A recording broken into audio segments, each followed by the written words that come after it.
Hey, welcome to Healthy Chats with the Doc. Yeah, doctor, I don't think when we scheduled the topic for Right. today, We were thinking about depression and anxiety, we had any idea the whole nation would be glued to their smart on pins devices and trying to needles figure out. this week. It Yes. certainly is anxiety provoking, so it's a great Yes. topic. Yes. Half of the population will be depressed by Friday, most likely. So, Yeah, there's a lot going on right yeah, now. there certainly is. So let's talk about dopamine, serotonin, metabolic pathways, all the things that you hear related to depression and anxiety. And Yeah. so I think one of the things that we know about personalized medicine and when we start looking at diagnostics and things like pharmacogenomics, especially in mental health, is that, there's a lot of statistics that show the drugs just don't really work because 90% of the Right. time they're only working 30 to 40% of the time. But Yes. when you combine them with a companion diagnostic, Yeah. they work 80 to 90% of the time. Yeah.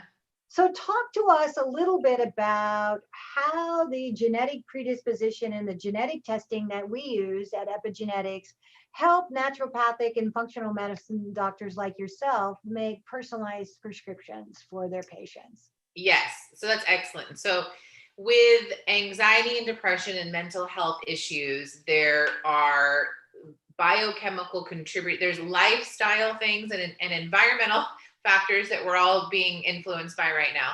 And then there are also biochemical and physiological factors that are unique to all of us that contribute to underlying causes of anxiety and depression and predispositions for these disorders.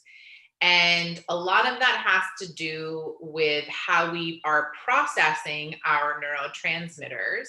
So we have our neurotransmitter adrenal system, and there's also hormones as well too that can contribute to some of this. A lot of it has to do with the neuroadrenal system and things like serotonin, dopamine, norepinephrine. And this is the pathways that our psychiatric medications work on. We have monoamine inhibitors, we have SSRI, serotonin, selective serotonin reuptake inhibitors, SNDRIs, so the serotonin and dopamine inhibitors. So these medications typically work on the neurotransmitter metabolism. And it's because the balance of these neurotransmitters, dopamine and serotonin, are what give us the boost in energy and motivation and help us feel good and get us through the day. And when we are depleted or metabolism and or production of those neurotransmitters are negatively affected, it contributes to our depression and anxiety. So when we look at patients' genetics, and this is one of the things that I love the most about doing genetics, is because that small piece has made such a powerful impact for so many of my patients, and it's so simple to address. So if we look at your genetics, we can see the enzymes that are producing these neurotransmitters and metabolizing these neurotransmitters. We can see the DNA blueprint for these enzymes. If there's a mistake in that DNA blueprint and those enzymes aren't working appropriately, and you either aren't making those neurotransmitters, and so now you're low on serotonin and dopamine, or you can't process those neurotransmitters, so maybe you're too high and or just the balance is off, that will directly affect your moods, your anxiety and depression. So if we know what machines aren't working to help make or metabolize those neurotransmitters, we can support those pathways with the appropriate nutrients that help those machines work better, like the right form of B vitamins, the right minerals. And it's so crazy because even though I do this every day and I do the research and I treat my patients, it's still when I give my patient the right B vitamin and some magnesium, and they come back to me a few weeks later saying that this is the best they felt in years, that the medications have never worked and now they feel amazing. Yeah. I mean, it just gives me goosebumps. Like literally, it gives me goosebumps because it's the most simplest thing and it's so profound because we're directly at the source addressing the metabolism and production of these neurotransmitters that are what are required for healthy mood balance. And these are these are the same pathways the medications are working on. But this is why a lot of times the medications don't work, is because they're sort of blanket giving people medications. And if you don't really know what your neurotransmitter levels are, and or you don't know that a certain machine in your pathway isn't working appropriately, then those medications don't work a lot of the times, and sometimes can make it worse. So when we understand your, when again, personalized medicine, when we understand your unique biochemistry and we look at those enzyme pathways and those and the genetics for those enzymes that make these pathways, and really understand how your biochemical pathways are functioning, we have a lot more resources on our fingertips and a lot more opportunity to support the system to balance you out and get you feeling better. And sometimes that means that you still need a prescription medication to manage your symptoms, and that's fine. But the nice thing is that when we know your genetics, we know which medication to give you so that it works, Right. as opposed to having to go through medication and side effect after side effect. And that's the whole concept of pharmacogenomics, right? So, that idea of, so we talked before in other talks about different areas of genetic research. And, we do a lot of the metabolomic panels and the nutrigenomic panels on how you're processing vitamins and minerals and how that's affecting day-to-day function. Well, that includes some of the genes that process the medications that you are taking for psychiatric health, as well as the genes that obviously process your neurotransmitters. So when we look at that from a pharmacogenetic standpoint, we can kind of assess if you are a good candidate for an SSRI. Like maybe your serotonin enzyme isn't working and maybe an SSRI isn't appropriate for you. Maybe you need an MAOI, or maybe your monoamine enzymes aren't working and an MAOI is not appropriate for you. So looking, or, and how it's metabolized through the cytochrome enzymes. And anyway, I could go on and on and on and on. But the point being is that when we look at your genetics and how you actually process medication, you metabolize the medication, how you are processing neurotransmitters and which neurotransmitters you need support with, we have the option of using the right vitamins and minerals and building blocks and or the right medications that will work most effectively for you. Yeah, so in a nutshell. Genetics are a game changer. Yes, they didn't happen before. You had no idea. Yeah, right? It's so this is my, I think I've talked about this before. It's changed the way I practice medicine. And it's been, it's literally world changing, both with helping my female patients with healthy hormone balance who have had trouble getting they take the hormones to make their hot flashes go away, but then their period comes back, but then you lower their estrogen and their, hot flashes come back. And it's like, oh, you look at their genetics, like, oh, because you're not metabolizing the hormones efficiently. We need to shift things around. And now they process them efficiently and things work better. So, and then, like I said, in moods, I've had so many patients who've had chronic depression and anxiety their whole life on medication after medication, and they're doing everything right with lifestyle and diet, and it's just not working. And we look at their genetics and go, oh, well, it's because this pathway is not working. Let's support that pathway. And then it's like, it's night and day. It's really, it sounds so simple, and, it seems like it shouldn't be that easy, but it works, it works. Well, and sometimes it's interesting. I know we did talk about it when we talked about the B vitamins, but I know that most people they just hear, oh, take a B12. They don't realize that there's lots of different B vitamins, and that they could actually be making themselves more anxious by taking the wrong kind of B vitamin. Yes. Yeah. I have a patient right now. So this is what is so important about the work that we do with epigenetics and our monthly case calls and how we chat with other doctors, because I did this myself when I was first learning about genetics. You test the MTHFR, and if they have an MTHFR genetic mutation, so that's the ability for the body to make methyl groups. For those in the layman audience right now, go back and look at our other videos for more details. But the MTHFR enzyme, so I would test it and I'd see, oh, you have an MTHFR mutation, I need to give you methyl groups. And, historically, that was sort of the party line, was like, oh, just give them methyl groups, just give them a ton of methyl groups, right? Well, then, you learn later, you're like, oh, some people have genetic variances where they're sensitive to the methyl groups. And just because they have an MTHFR mutation does not equate to high-dose methyl supplements, methyl supplements. You've got to look at the entire picture. How do all the pieces come together and play?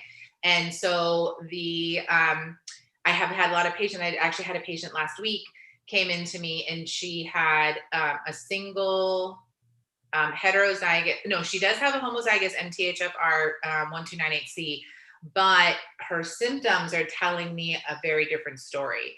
And she was taking methyl factors and Mitocor and the sublingual B12, methyl B12. And I'm like, and that's a lot of methyl, even for someone who's a methyl craver. And I was like, no, we got to stop that. And so we're doing her genetics and we're waiting for those results, but I'm digressing. I apologize. So the deficits in methyl groups, people who have deficits in methyl groups, there's a high correlation with depression and anxiety because you need methyl groups to produce the neurotransmitters serotonin and dopamine. If you don't have methyl groups, then you're not going to support those productions and you're going to struggle with depression and anxiety. On the flip side of that equation, people who are sensitive to methyl groups have commonly trouble with anxiety. They can have depression as well too, but commonly they have trouble with anxiety. And so if you give them methyl B12 or methylfolate, it's going to make their anxiety worse.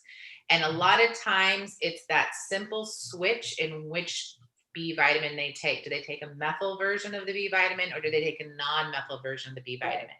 And if we switch patients to a hydroxy B12 and a folinic acid as opposed to methylfolate and methyl B12, then those pathways calm down because they're not reacting to that sensitive methyl reaction and it changes their world.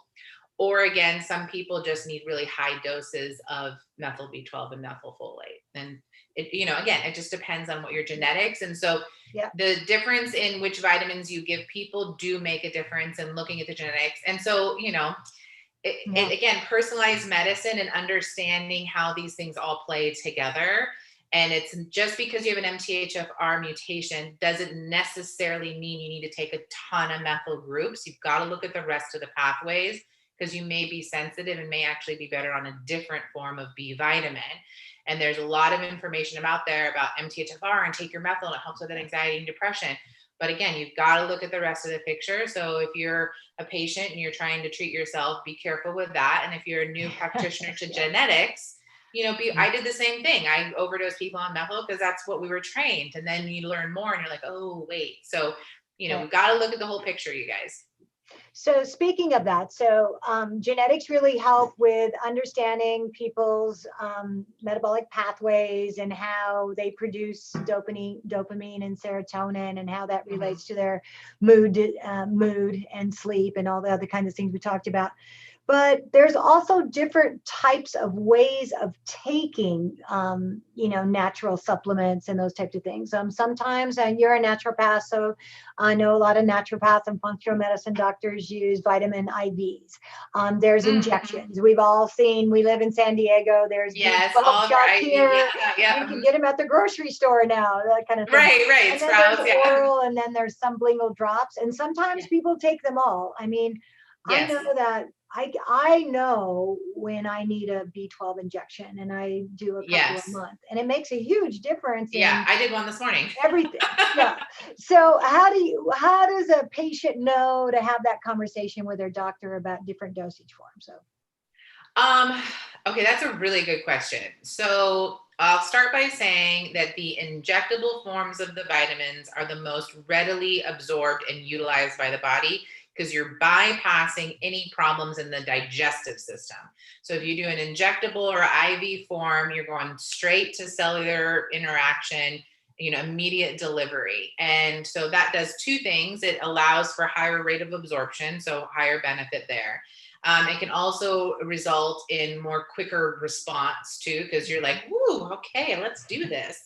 And in some patient, so that's, sort of the difference. That's the best way to get B12 in and some of our other B vitamins, but our B12 and folate in, especially because B12 can be really hard to absorb in the digestive system. And there's lots of reasons for that. As we age, we do have lower absorption of B12 in the digestive system. There's certain genetic factors that also lower our B12 in the digestive absorption through the digestive system. So which form should you take? I think I look at it in two different ways. What are you going to get in? Like, are you going to do the injection? Are you going to go get that injection? Or is it easier for you to swallow a pill every day? While you may not have as much absorption from the pill, if you're actually going to do it, at least you're getting something, right? So there's also a factor of thinking about the logistics of just managing your supplements every day, right? If you are taking the B12 orally regularly in a capsule form, maybe you want to just experiment with taking a sublingual. So sublingual is going to be the next best route after injection because you have high absorption through the oral mucosa and the veins under the tongue. So you may want to just ask your doctor about supplementing with extra B12 or folate in a sublingual or injectable form to make sure that you're boosting your levels up and that you're feeling your best. And sometimes it's just a trial and error because some people respond fine to the oral capsules. Some people respond better to sublingual. Some people respond better to injections or IVs. So sometimes it's just a matter of trial and error and figuring out what works best for you. I like to do the multivitamin, and then I will add on either a sublingual or a lozenge a couple times a week to boost people up. And then there are some genetic factors when we do the metabolomic panel that show that they would be better within an injection form. And so then I'll use the injection form. So looking at your genetics again, trial and error with what works best for you. And then also thinking about just sustainability and logistics of what are you actually going to do? Like, are you actually going to do the injection? Compliance. Right. The whole compliance thing. Yeah. So sometimes we just do what we can do just to keep things moving. Yeah, there is an interesting study. It was only 25% of pharmaceuticals that are prescribed are ever taken consistently. So I believe it. Yeah. I mean, even supplements, Sure. So you got to find what works for the patient so that they can be compliant. You got to create a sustainable plan for them. Yeah. And you did mention, and I know some of our doctors, obviously some people have much more severe genetic interactions and they're homozygous for several SNPs and those types of things. Because I have seen doctors, you did mention it, that they could be on orals every day, sublinguals a couple times a month, and even injections once a week. Yeah. I mean, it's not unusual to basically take all three if your case. I take my orals. I'm a strong methyl craver, so I could, drink the methyl bottle. So I do my orals daily, and then I mean, personally, I feel best if I do a shot once a week. So I doesn't always happen. So again, there's, even the compliance issue on our side. But I try and do my injections once a week to maintain my function. Yeah. Well, again, we're almost out. So, but let's address the lifestyle related to anxiety. I mean, it's really hard. 2020's been a year of anxiety anyway. Now throw on a contentious election where the world is split in America 50-50. Yes. And I think that just cosmically you can feel it in the energy of just everything, right? Everything this year has been so hard. Yeah.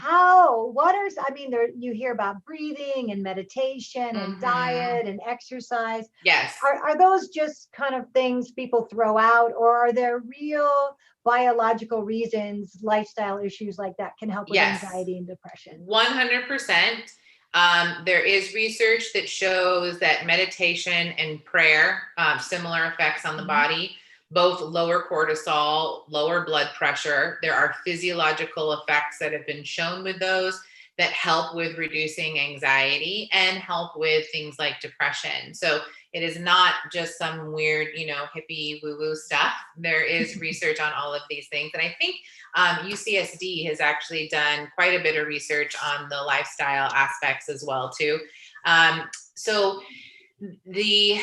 Oh goodness. I mean, this year has been a trial. So I just wanted to say, because I want to say that there's so much anxiety and depression in our society. And a lot of that has to do with the environment that we're in. And it's not just 2020. It's that we live in a high-paced, high-demand, high-pressure world. We are not in sync with what we need with our environment around us. And we are just pushing through and driving and go and be the best and win and succeed and work harder and achieve and this and that. And the phone is going and the emails are coming in and the kids have to be dropped off and I'm late for a meeting and there's traffic and da da da, right? So, I mean, this is just the world we live in. Yeah. So as a result, we're being bombarded with stimulus every day that our body has to interpret and cope with, adjust for, and manage. It's this constant in sympathetic mode all the time. And we've got to get into parasympathetic mode so that we can recover, we can repair, we can heal, we can reset. And when we don't do daily things to nurture ourselves and reset that balance, come down from all that stimulus, then we become out of balance. And there's a physiological thing that happens. We have elevated cortisol levels and dopamine levels, serotonin becomes depleted. And all of these factors lead to the depression and anxiety and sleep issues that we commonly see. So how do we manage the world we live in? And this year has been the test of all years. It has been trying on all of us, you know, myself included. All of my patients, a lot of my patients are struggling, even if they're like, I feel like I'm dealing with it fine. Their lab work is telling me something very different. So what we have to do is we have to find ways to bring ourselves back into parasympathetic. This is the recover stage, the rest and digest stage. And we know that things like meditation and prayer do this. Disconnecting from electronics, do this. Turn off CNN. Stop watching the news. I know. I mean, I'm not saying watching the news is bad, but the thing is that when you're being, we are what we eat. And that doesn't just mean the food we eat. That means the mental data that's coming into our brain that we have to interpret and process every day, right? So if you're mentally consuming all this diversity and negativity and the worst case outcomes, and this person said this and this person did that, and what's going to happen if this happens, like, I mean, oh man, right, you guys? I mean, and we're all in it right now, so we just have to do what we can. But disconnecting from the social media, the news, disconnecting from the stimulus of the electronics, getting outside, putting your feet in the grass, smelling the fresh air, meditation, prayer, all really important to bring us back into parasympathetic mode to rebalance the system and rest and recover. Really important that you're finding, 5 minutes in the morning, 5 minutes in the evening, hopefully 5 minutes in the middle of the day where you can just check out for a minute and reset. Really try and work on doing it just a couple minutes, you guys. Really, we need it. And the other piece is that our diet and exercise lifestyle also have been shown to have an effect. If you're having a poor diet and you're not getting the right nutrients in, or you're eating foods that are inflammatory, that directly interferes with your brain chemistry, can increase anxiety and brain fog and depression. So healthy diets, and we can go on and on about that, and we don't have time, but your diet does affect it. So just be mindful. Regular exercise, also really important. That's my thing I posted this morning, right? I said, hey, just got done with the gym. I have to go and burn that off, that excess, that anxiety, and get that out. And that helps with me. So we know that regular exercise also really important for helping us to manage stress and anxiety. So, get out for a walk, leave the phone behind, take a few minutes a couple times a day to just check in with yourself, disconnect from the electronics, try not to be glued to the news. I know it's really hard right now, but it's not much is going to change in 20 minutes. You can check in an hour and see what's happening and, put it down. Right. So what you consume mentally has an effect on you. So trying to surround yourself with more positive resources, joining us for our healthy chats and be happy. Consuming mental content that feeds you in a positive way is, another thing to think about. So there is a direct effect on your lifestyle and diet, and these acts, I mean, they make a difference, you guys. It really does. It's not just woo-woo gobbledygook. There's research behind this. We know you gotta take those few minutes a couple of times a day to reset and take a breath and disconnect. All right, great. Well, in especially summary, this week. Yeah, especially this week, but like maybe every hour this week. Well, so in summary, it's really important Right. if you Yeah. You struggle might with need a few anxiety and minutes. Yeah. depression, right, to get to a doctor that can personalize and really look at your genetics, because I think mood disorders, depression, anxiety, there's as so much genetics can play an important part. Um, Definitely Huge. make sure that you're doing what you can yourself with your lifestyle, and then find a doctor that can Yes. really help you personalize your plan. That's what I heard today. Is that the plan? Yes.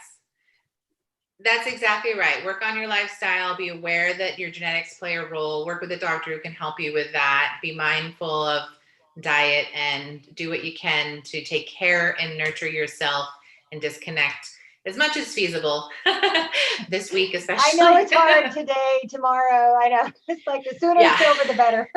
Yeah. Yeah. All All right. right. Well, doctor, Thanks so until much. next week, thank you so much. Thanks for everybody for joining us. We hope this was helpful, and we look forward to talking to you next week. All right. Thanks so Bye-bye, much. doc. We'll talk to you soon.